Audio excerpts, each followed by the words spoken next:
Халықаралық Тараз инновациялық гуманитарлық институтының агробиологиялық ғылыми зерттеу орталығында алғаш рет Жамбыл облысы жағдайында жеміс ағаштарының клондық подбойын егу жұмыстары басталды. Бүгін ноябрь айының 2-сі.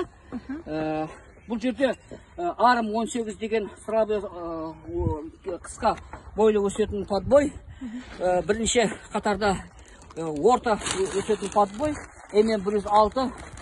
Бұл болашақта сол халықаралық Тараз инновациялық институтына Жамбыл облысына қажетті көкөніс жеміс ағаштарының көшеттерімен қамтамасыз етуде осы жұмысты бастадық.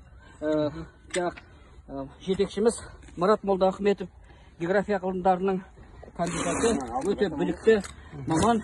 Сол жігіт ұйымдастырып 7,5 миллион ақша институт қаражатынан бөліп, соған міне қазір 2,5 миллионға көшет алып келгенбіз.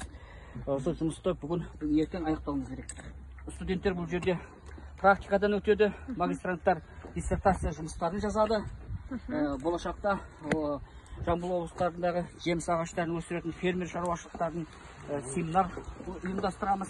Жалпы айтқанда Қазақстанда қажетті алма, алмұрт, шабдал, жүзім жемістермен қамтамасыз етуде